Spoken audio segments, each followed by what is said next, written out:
Howdy folks, and welcome back to World of Warships with the Mighty Jingles. And yes, I do realise that technically I am still taking a week-long break after the hectic activities of June with Armour and Embarkation and Tank Fest and various different comic conventions. But, well, I get bored. And I have something to celebrate as well. In between looking at all of the videos that you guys have submitted for the 500,000 subscriber video contest, which, I have to be honest, I've been very, very impressed with the standard of the videos that you guys have been submitting, and also the amount of videos that you guys have been submitting. I thought I would have an easy time judging a video contest rather than a replay contest, but no, it's probably still going to take me a minimum of a week to go through all the entries. But I took a bit of a break and I thought I'll have a go at World of Warships. And I had 4 games in a row where I scored over 10,000 experience. So I thought I'd cut together a bit of a highlight reel for you.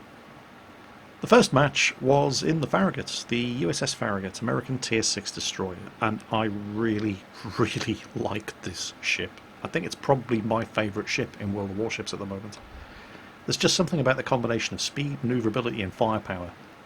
The torpedoes are terrible, of course, but, well, the thing is it's fast and manoeuvrable enough to be able to get to inside torpedo range under the right circumstances and get those torpedoes away and score some hits and get some kills without taking too much damage. Because the majority of the damage that I do when I'm in the Farragut is still from the guns. The torpedoes are sort of a, well, they're kind of like a bonus prize. You shouldn't count on doing too much damage with the torpedoes in the Farragut, but well, it depends on the map, but lurking around the corner of islands when you know there's a battleship coming around the other side can be immensely satisfying. I don't do too much of that in this game. It's mostly about the guns on the Farragut, staying at the limit of your gun's range and shooting up large, relatively slow-moving targets where you don't really have to compensate too much for the lousy ballistics of the 127mm guns on the Farragut at extreme range. Having said that, though, you can exploit the lousy ballistics of the 127mm guns to land shots on targets that think they're safe behind cover, and they're not. But more of that later. For now, the match has started. I've activated my engine boost. This thing is fast, by the way. Over 40 knots with the engine boost activated. And I've got the rudder shift time down to 2.1 seconds. It turns on a dime, and it's an absolute nightmare for destroyers of any other nation in close-range knife fight gun battles. I'll happily take on a Soviet destroyer at ranges of 7 kilometers or less in this thing. Because the Soviet destroyers, they've got good guns, they're powerful, but they tend to work better at long ranges, where the American destroyers are at a bit of a disadvantage. And speaking of destroyers of other nations, we've spotted the Mutsuki, and he's also making a rush for sea. There's only 2 destroyers on each team here, and if I can get this guy to a range of 7 kilometers or less, it's going to be next to impossible for me to lose. The only real issue is the amount of firepower that his teammates are able to bring to bear on me. That's a lot of enemy ships. And too many cruisers for my liking. But I need to kill this Mitsuki. Now he's popped his smoke screen. And my engine boost is about to run out. So I'm going to do 2 things here. I'm going to pop my own smoke screen, and I'm going to make a sudden and dramatic change in speed and direction. Run myself into the island. Kills all forward motion. Fire my torpedoes into his smoke screen and immediately start reversing. Smoke screens are great, but they're torpedo and they are gun magnets. I mean, I fired my torpedoes in a nice little spread there into his smoke screen. You can guarantee he's going to be firing his into mine, and he's popped up again. Start working him over with the guns, and he knows it's been spotted, and he's trying to reverse back into the cover of his own smoke screen. But all that's doing is putting him right back on track to get smacked by one of my torpedoes. So there's first blood to me, and here come his torpedoes. This is why I reversed off the rocks. I'm not detected, just reversed slightly. It was close, but not close enough. Now, this smoke screen of mine isn't going to last forever. I could start shooting at that Cleveland from here, but I'm never going to do enough damage to a Cleveland with my guns to sink him before the smokescreen dissipates, and Clevelands are a destroyer's worst nightmare. Well, Clevelands and Atlantas. More on the Atlanta in the next replay. But anyway, I did it around a bit there, trying to decide whether or not I should reverse around the corner of the island or advance around the corner of the island, and That cost me some time. And the Cleveland was paying attention. So I've strayed within 6.5 kilometers. The Cleveland can see me. There's only really one way I can go, and the Cleveland knows it. I've got to get out of line of sight between the gap between these two islands. So my ability to maneuver here is very, very restricted. And, well, a destroyer gets spotted, he immediately becomes the focus of everybody's attention. They're all shooting at me here, but the Cleveland is the big concern. The Cleveland's basically made for doing two things: shooting down aircraft and killing destroyers. And I've managed to get away with very, very minor damage. And now I'm not detected. But I'm going to get detected again in a second, because the Cleveland's close enough for me to fire torpedoes. So it's worth the risk. At this kind of range, I can still avoid, with some careful manoeuvring, the majority of the shots that he fires at me. Again, took some minor damage, but I managed to get the torpedoes into the water, and I'm keeping up the gunfire from the 127mm gun batteries while shaking the ass of the destroyer to avoid his return fire. And he's seen the torpedoes and he's turning in, which is going to, even if the torpedoes don't hit him, it's going to reduce the number of guns that he can point at me, just his frontal batteries. And he does take a torpedo hit. Now, there's a slight derp moment here, as I'm not really paying attention to where I'm going, because I'm concentrating on avoiding getting shot up by this destroyer-killing cruiser. So I run into the map border right there, and they, oh great, so screw this, Cleveland shooting at me, you slow down when you hit the map border, I'll pop my smoke generator. Cleveland fires blind into the smoke, but he doesn't hit me. And I'm slowing right down so I don't leave the smoke screen. Now the Cleveland knows that I have the advantage here, so he starts backing off around the cover of the island.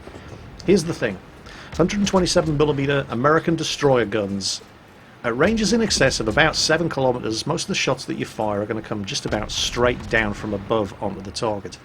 So even though the aiming indicator is telling me that that island is blocking my line of fire, some of these shots are still going over, and they're still hitting that Cleveland.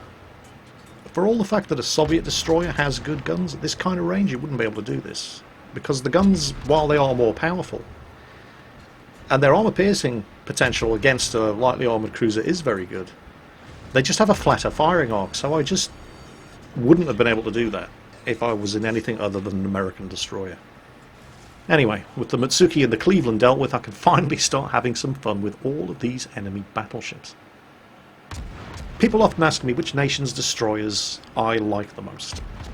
I like the Japanese destroyers, but, well, they're kind of one-trick ponies. They're really only useful for firing torpedoes from outside of detection range, and they are very, very good at doing that.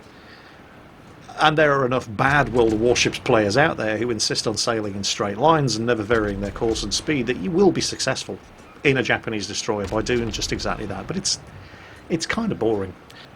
And if you have the misfortune of encountering an enemy player who has mastered the advanced skill of turning the rudder from left to right every now and then, it can be kind of frustrating playing a Japanese destroyer. You, well, at the higher tiers, can be pretty much sailing around, doing nothing other than firing off a spread of torpedoes every 2 minutes, and hoping that the person you're aiming the torpedoes at is a complete noob. Soviet destroyers, they are good. I absolutely adore my Gremyashki. And if I'm in a Soviet destroyer and I can start shooting at an American destroyer at a range of 10 kilometers or more, I'll probably win. But if that American destroyer manages to close to a range of about 7 kilometers or less, I'm going to struggle. And that's because of two reasons. The American destroyer has a much higher ballistic arc to its shots, which means that at ranges of more than 7 kilometers, as you can see here, my shots are more or less coming in from directly above. Now I'm firing very, very quickly, and I've got anything up to 3, or sometimes, depending on the range, 4 salvos of shots in the air at any given time before the first ones actually hit the target. Which means that American destroyers at ranges in excess of 7 kilometers are very, very good at pissing off battleship players, because they're big targets that move relatively slowly. So it's relatively easy to hit them. Not so easy for an American destroyer at long range to reliably hit a small, fast-moving target. Soviet destroyers, by contrast, while they do have very powerful guns and they are very, very dangerous in a gunfight, they tend to want to keep the target at arm's length, at the maximum range of their guns. And that's because of two reasons. They have a flatter trajectory when they fire the shells, Now that's good because it means they're more reliably able to hit a target at long range. And because the shells have a flatter trajectory, it means that they're more likely to strike the side of a ship when they're shooting at it, rather than have the shots coming in from directly above, which is what would be happening if you were firing the guns on an American destroyer. And that means that the Soviet destroyers can get some really, really nasty results firing armour piercing in at the side of cruisers at long range. Something that you really cannot do with an American destroyer until you get to close range, when the arc of the American shells flattens out, in the same way that the Soviet destroyers enjoy at just about every range. But what happens to the Soviet destroyers when they start getting closer, and again around about 7 kilometers is the magic number, is that suddenly the American destroyer that they're engaged in a gunfight with starts to enjoy the same flat trajectory from his own 127mm gun. So now the American destroyer is able to more reliably and accurately hit the Soviet destroyer. And the Soviet destroyer is going to be forced to suddenly start taking violent evasive maneuvers. And Soviet destroyers, unlike American destroyers, have slow turning turrets. And if you're maneuvering violently, you can't keep the turrets pointed at the target, and suddenly your firepower advantage is gone. And that's why American destroyers, in my opinion anyway, they're just the most fun to play. This battle, by the way, finally unlocked the Mayhan for me, the Tier 7 American destroyer. That's a bit of a disappointment. I mean, the Farragut is an insanely tough act to follow. The Mayhan was always going to look bad by comparison. It's not as bad as it used to be. I remember playing the Mayhan during the closed beta test. It was just terrible. It's been buffed since the game went live. It's received the option of mounting some upgraded torpedoes, but, well, they're only really upgraded as far as the range is concerned. They have a 9.2 kilometer range, which is nice. It gives you options. But they only have a 55 knot speed, so you're highly unlikely to hit anything at that maximum range of the torpedoes. It's also slower than the Farragut. It has the same turning circle, but it's got a larger rudder shift time. That was close. I don't know who to thank for that. Yeah, let's pop the smoke screen. We're capping. I finally managed to start capping C, which is what I intended to do right at the start of the game, and I've finally gotten around to it. But yes, the Mayhan, compared to the Farragut, it's not as fast. It's got a longer rudder shift time, although it does have the same turning circle. It will be detected from further away, and bizarrely, despite having exactly the same type and number of guns, which fire exactly the same ammunition as the Farragut, it has a shorter gun range than the Farragut. The only advantage the Mayhan has in the gun department is that the guns are slightly more accurate. On paper, it also has better torpedoes. Aside from the option of fitting the torpedoes that have that 9.2 kilometer range but only have a 55 knot speed, it also has one extra torpedo launcher. The Farragut can fire 8 torpedoes, the Mayhan can fire 12. But in practice, there's no real advantage because of the way the torpedo tubes are mounted. In the Farragut, both of the torpedo launchers are mounted in the centre of the ship. So you can fire 8 torpedoes to the port side, or 8 to the starboard side, or you can fire 4 to port and 4 to starboard. In the Mayhan, only the forward torpedo launcher is mounted in the centre of the ship and can fire to either side. The other 2 torpedo launchers are mounted, one on the port side and one on the starboard side, so you can still only fire a maximum of 8 torpedoes across any one side of the ship. And damn it, why did I have to cap? Oh well, match ended prematurely. Could have gotten more kills, done more damage, but I just had to go and cap C, didn't I? But still, I thought, whoa, hang on a minute, 10,000 experience. Well, obviously I'm running a premium account, I'm flying signal flags that boost the amount of experience I earn, and this was my first win of the day in the Farragut, but still, 10,000 experience? Well, that's just unlocked the Mayhan. Disappointment though it may be, but the Mayhan leads on to bigger and better things like the Benson. And, yeah. Well, when you're hot, you're hot. So I'm going to go again, but this time in a better ship, because I really do like that first win of the day experience. Sorry, did I say better ship? I meant a different ship. Ladies and gentlemen, the Hatsuharu. This is the Japanese Tier 7 destroyer, which I've only just gotten fully upgraded, and that pretty much just means I've got the upgraded torpedoes, because the stock torpedoes, while they do have a 10 kilometer range, they are slow. 58 knot speed. The upgraded torpedoes aren't really that much better. They do a bit more damage, and they have a 62 knot speed, which is just about acceptable. The ship itself, well, I think the kindest thing you could say about the Hatsuharu is at least it's better than the Mutsuki at Tier 6. It's not bad. It's a little bit slower and a little bit less manoeuvrable than the Mutsuki at tier 6 with a top speed of 36.5 knots and an unmodified rudder shift time of 4 seconds before you start adding equipment modules that are going to reduce that by 20%. But at the end of the day, it's still a destroyer. I mean, it's going to be moving and turning a heck of a lot faster than a cruiser or a battleship. Its guns and torpedoes are unquestionably better than the Mutsuki, however. Now, don't get too excited. That's not saying an awful lot. The guns are bad. They only have a range, at most, of 9.3 kilometers. It has 4 of them in 2 turrets, 2 up forward and 2 to the rear. The arrangement of the guns, however, does mean that providing you've been able to turn the turrets around in advance and get them pointed at a target, you can usually fire all 4 of the guns at a target, but the rate of fire is diabolically slow, and crap, I've been spotted. And shit, it's an American. I'm in a Japanese destroyer. There is no way I'm getting into a gunfight with a Mayhan, particularly not since there's an Omaha steaming around the corner behind him. So pop my smoke screen and start reversing. Now he's popped his smoke screen as well, but he's not slowing down. In fact, if you look and you see that thick black smoke coming from his smokestacks, he's actually still got his engine boost running. And, well, I've hit him, set him on fire with my terrible, terrible guns and knocked his engine out. And I'm not detected because I am moving slow enough to remain within my smoke screen. So I'll take some shots of that Omaha. Because the guns are pointing in this direction anyway, I'm safe inside the smoke screen. They're not going to see me if I fire the guns, so I may as well fire the guns. But I really need that Mayhan dead. Now I've got the island blocking me from detection on the port side, and I've still got my smoke screen up in front of me, so even though this Mayhan is at point blank range and cruising around the corner right in front of me, he still can't see me. Now if my guns hadn't been crap, and I'd been able to actually get them turned around and pointed at him in time, I could have easily taken the kill there. But those torpedoes would have sunk him, guaranteed. As it happens, he basically suicided. The cruisers obliterated him. What he should have done was, instead of turning to the left as he dropped that smoke screen across that island over there, he should have used the smoke screen to turn right and get back into cover around the other side of the island, but instead he just elected to suicide. Not that I'm complaining, however, because the Mayhan was definitely the biggest threat to me, and now he's dead. I really want to get in there and cap, however, and I'm not seeing anything, and I think it might be safe. The enemy team have 1 flag, and we desperately need 1 of our own. Nobody's really pushing C at the moment, but we can definitely take B. One of our cruisers has moved in. I'm now assisting in the capture. And I'll slow down because I don't want to get spotted. The cruisers are my next biggest worry. The Omaha and the Atlanta. And there's all kinds of juicy battleships over there that I desperately want to go and play with. But first up, we're going to cap. And then I'm going to have to find some way of dealing with those cruisers.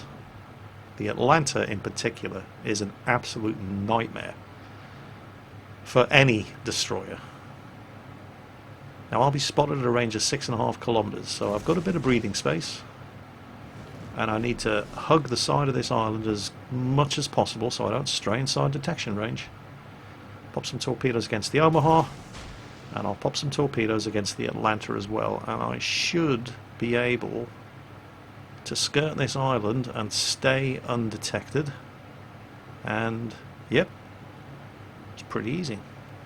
So what now? Well, we're in a Japanese destroyer, so now we wait for the torpedoes to reload and see what happens to the torpedoes that we just launched. And it looks like the Omaha, at least, has turned, and all of those torpedoes are going to miss. How about that Atlanta?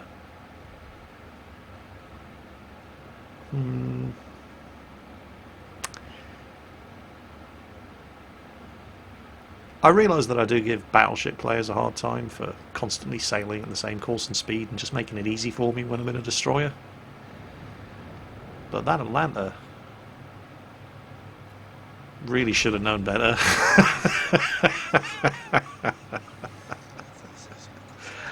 Oh, and that one made me happy in my pants because the Omaha's turned off and headed in the other direction, and the Atlanta was a serious threat to me, and now he's dead. And that means I get to play with the battleships at last. Hey! Right, who's first? Who wants some of this? Unfortunately, while the Atlanta didn't have any clue what that bit at the back end of his ship that bites into the water was for, some of these battleship players actually did. I guess they must have been watching my videos. I do apologise to the destroyer captains out there who are finding it increasingly difficult to sink battleships because the battleship players are getting sick and tired of having the piss taken out of them on my YouTube channel. What can I say? I provide an educational service. It's not just entertainment. Now, I didn't just head over here to play with the battleships. I've also just capped sea, so there's 2 flag captures under my belt. And looking at the map, there's a friendly battleship over here who is looking seriously outnumbered and could probably use some assistance. So, torpedoes away.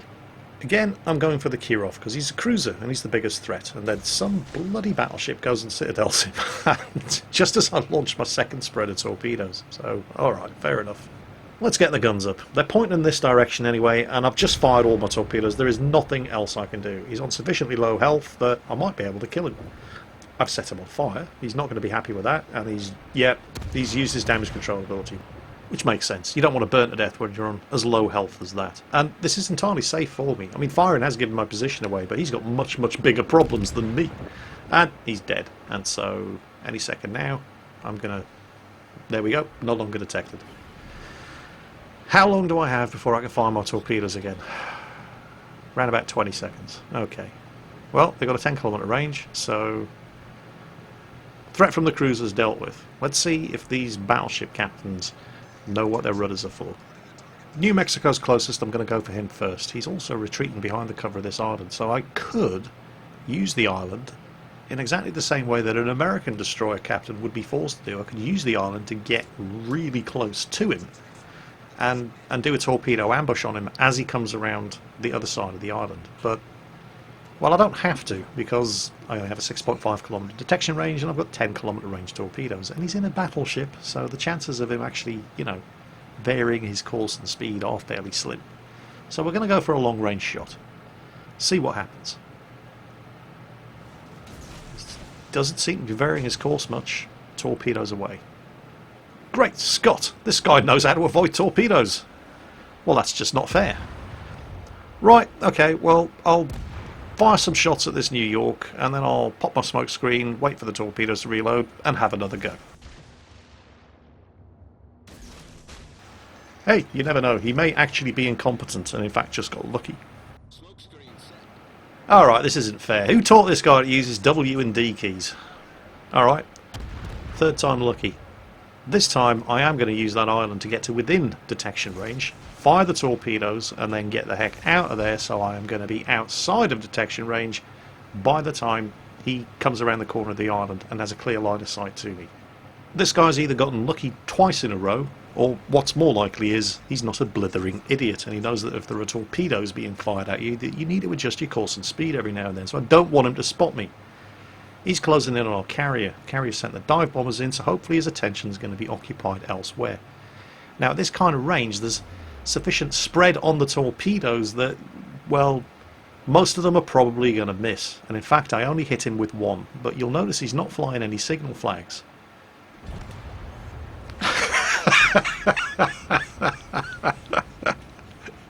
Which means he's not flying the detonation flag. And I think that's the most damage I've ever done with one torpedo. Poor guy. He did pretty much everything right, but, well, it won't happen to him in his next battle, because if you get your magazine detonated, you get the detonation award, and you get a flag which you can fly from your ship that ensures it doesn't happen the next time. So it's not all bad news for him. From that point on, I basically spent the rest of the game just trying to keep our carrier in play as he headed off in the other direction, while giving these pursuing battleships a good see into with his dive bombers. And again, I'm taking advantage of the fact that these guys are pursuing a high value target like a carrier, so they're focused on what's happening in front of them, and they're not really paying too much attention to what's happening on their flanks, i.e. me.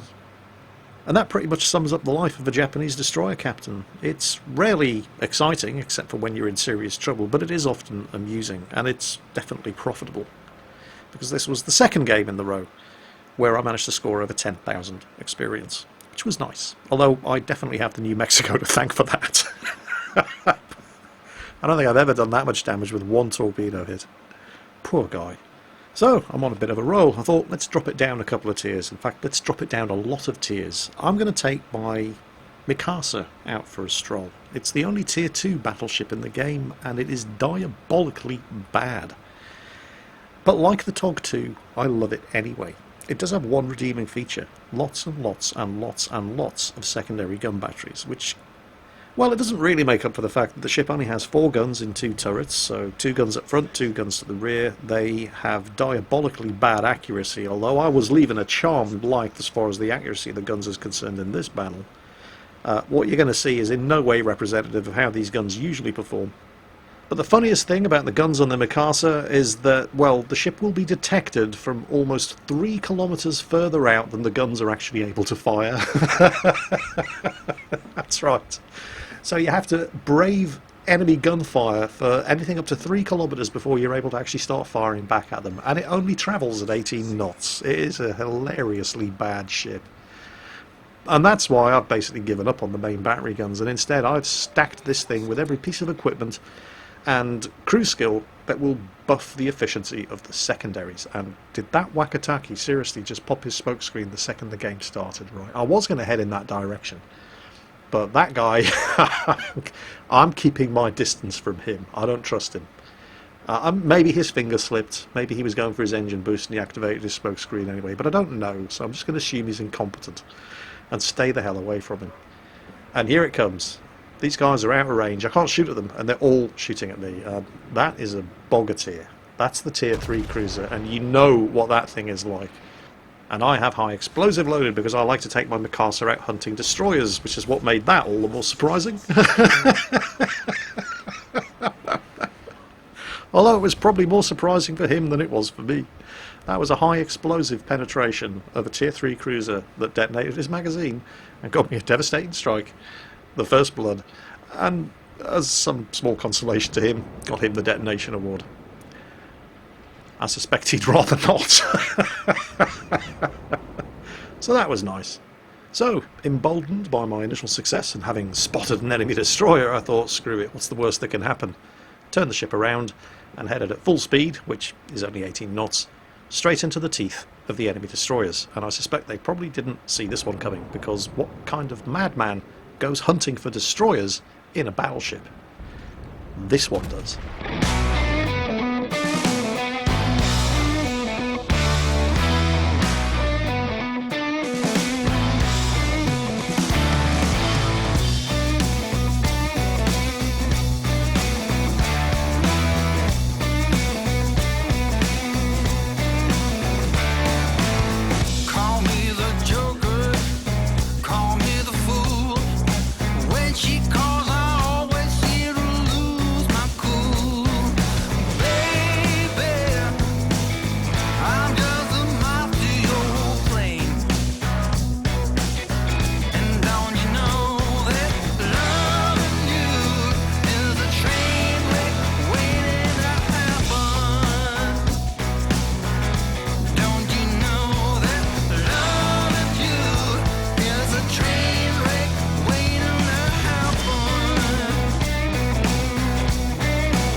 Trainwreck there by Martin Karlberg, used under license from epidemicsound.com, terms and conditions apply. And yeah, I'd have probably killed that South Carolina if I hadn't wasted my time firing armor piercing at him. The high explosive into the superstructure was doing a lot more damage, but well, that's just how terrible the guns are on the Mikasa. But the main guns aren't the point of this ship, it's the secondary batteries. Look at the number of secondary battery hits scored, and fires set by the secondary batteries. And I did make a couple of mistakes in this match, most notably taking that torpedo hit as I was hunting the destroyers, and yes, they probably didn't see that one coming. Well, what's he doing? Why is he chasing after us? Doesn't he know he's in a battleship? But I took a torpedo hit, didn't realise I was flooding, and took a lot of unnecessary damage there by not using my damage control ability, and firing armour piercing at the South Carolina was a waste of time. I would probably have sunk him if I'd been backing up my secondaries with the high explosive shells from the main battery guns. But despite those two mistakes, I still finished top on experience. And while this wasn't strictly speaking my third in a row 10,000 experience game, because nobody scores 10,000 experience in a tier 2 ship, 3,500 experience is not bad at all at this kind of level, and top of the team. So, emboldened once again by my third highly successful and profitable and hellishly amusing game in a row, I thought, well, if you're on a roll, you're on a roll. I'll have another go, and this time we're going to kick it up a couple of tiers. This time, I'm in my Japanese premium tier 8 cruiser, the Atago. This game could have turned out very, very differently. I like the Atago, by the way. I think it's an exceptionally good tier 8 cruiser. It's, well, what makes the Atago special as a premium tier 8 cruiser is that it has access to that damage repair ability which you normally only see on battleships. I know the tier 10 cruisers get it, and I'm pretty sure the tier 9 cruisers get it, but I'm equally sure that the Atago is the only tier 8 cruiser that gets it. And having that ability is going to be one of two things that are going to save my ass in this match. Initially I thought, well, I've spawned on the western flank, I'll head up the western flank, and looking at the map, it certainly appeared at first that the rest of the team, or at least the ones that spawned over on this side, were following me in this direction.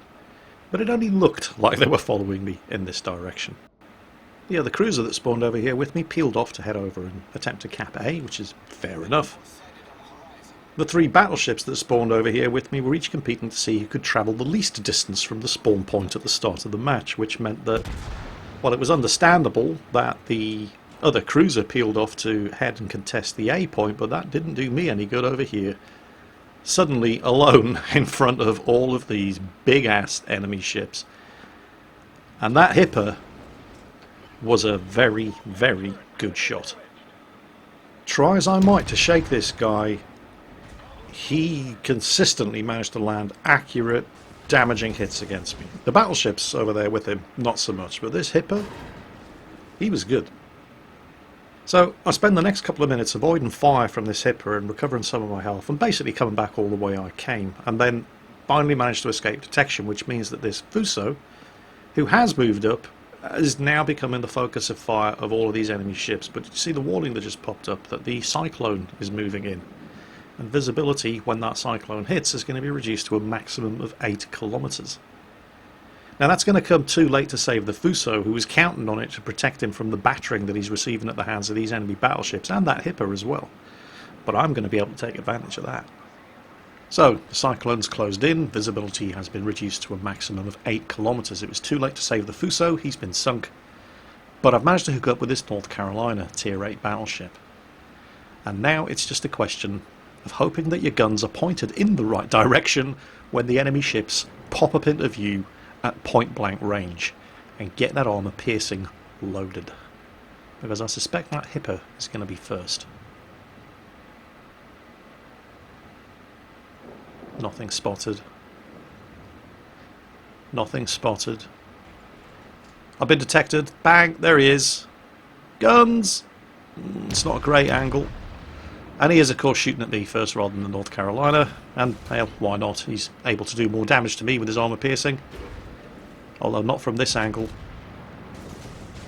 I can easily get my torpedoes away ahead of the North Carolina without any danger of hitting him. Although I don't anticipate actually hitting this Hipper with the torpedoes because, well, he's not stupid. Now, he's turning away. Obviously, he doesn't want to run straight into the North Carolina, but this has given him the opportunity to put his own torpedoes into the water, and yep, there they are. The anti-aircraft guns are blazing away, but I can't really worry about that right now because There's a North Carolina bearing down on me. He managed to score a hit on me when I was engaging the Hipper. I've got the armor piercing loaded, which from this angle is not ideal for firing at a North Carolina, so I don't go for the waterline shot. Instead, I raise my sights, put it in with superstructure, and do a decent amount of damage. Unfortunately, I can't fire the torpedoes, because I've just fired them this side against the Hipper. The Hipper is now engaged in a close-range duel with our North Carolina, and I'm going to have to turn this ship around in order to get the torpedoes away from the other side of the ship against this enemy North Carolina. And he's not stupid. He knows that an Anago is going to be trying to fire torpedoes at him, but at the same time, he's got to make a choice. He needs to kill me before I can get these torpedoes away, and that means turning broadside on. And that means I can't possibly miss. And it's going to take both sets of torpedoes to put this guy down, because the North Carolina has a lot of health. Right, North Carolina down. Now the New Mexico, and this guy's on full health. In the plus column, the New Mexico isn't shooting at me, he's shooting at the friendly North Carolina, who's engaging the Hipper. The Hipper's just been sunk, and he's just sunk the North Carolina, so now I have his undivided attention. But he's now got exactly the same problem as the North Carolina that I just sunk. He needs to kill me before I can get these torpedoes away, or keep the bows of the ship pointed at me, which means he can't fire all of his guns at me, and hope that he's going to be able to dodge my torpedoes. And he chooses to try to dodge all of the torpedoes, so I'm going to need to be accurate. He's dodged one of them. I'm trying to shoot his guns out, and he doesn't dodge the next set. So, North Carolina killed. Hipper killed, although not by me. New Mexico killed, and we've lost our own North Carolina. I am now all alone on this side of the map. Unfortunately, I made a bit of a mistake earlier. When I was engaged in that close-range duel with the North Carolina, I could hear my AA guns going off, and I didn't take the time to look at the map and see what exactly it was, and there's the enemy carrier. Didn't take the time to stop, look at the map, and see what exactly the air threat was. I just heard my anti-aircraft guns going off, and I triggered my defensive fire cooldown. The only enemy aircraft around at the time were fighters. So I've now wasted my defensive fire cooldown exactly when I'm going to need it the most. I score a couple of citadels on the carrier, knock his engine out. He obviously repairs that damage instantly. And here come his torpedo bombers. And my torpedoes are not loaded on this side. So I'm trying to sink this guy with armor piercing, but he's already got the torpedo bombers away. And I can see them coming in. My AA guns are lighting them up. I slow, start turning, but I'm going to take at least 2 of these torpedoes, and that was pretty nasty. There is no way I can survive another torpedo attack, and I'm now going so slow because of the course change and speed change that I took to try to avoid the first set of torpedoes that there is no way I can avoid being hit by the second set of torpedoes. So I'm not even going to try to dodge them. I'm just going to get these torpedoes away. And he takes me out with a second torpedo launch. That was a well-aimed torpedo attack from the carrier, and I, say as much in chat. Well done. Good torpedo drop. They were asking in chat earlier as well, are you Brazen F91? Are you the Mighty Jingles? I didn't really have time to answer, because I was 3 kilometers away from an enemy North Carolina. But now I'm dead. I've got the time to stop and have a bit of a chat, bit of a chinwag. As I wait to see what happens to the torpedoes that are just fired against that saipan. And there they go, off in the distance. 10-kilometer range. Do-do-do-do-do-do-do. Wait for it. Wait for it. Oh, and the carrier player is saying thanks very much for the kind words on TeamSpeak, as reported by one of his teammates. And there go my torpedoes, and ooh, dear, oh dear, oh dear. Gotcha. So, devastating strike, high caliber, and it's just a flesh wound. 721,000 credits and another 10,000 experience earned. 169,000 damage done. The vast majority of that against the North Carolina and the New Mexico. And I wouldn't have been able to do that if the Cyclone hadn't closed in and given me the opportunity to get as close as I could and be able to ambush them with torpedoes by basically popping up at an 8-kilometer range. So, yeah. I figure I'm going to quit while I'm ahead. I mean, that's 4 highly successful games in a row. I don't want to push my luck, so that's where I stopped for the day. Although, let's just congratulate that guy in the Saipan for a very, very well done torpedo attack on me at the end there, because heck, he played well. He deserves the compliment. And that's it for today, folks. Today's bonus video, World of Warships. I'll see you tomorrow for Miggles with Jingles. In the meantime, take care, and I'll catch you next time.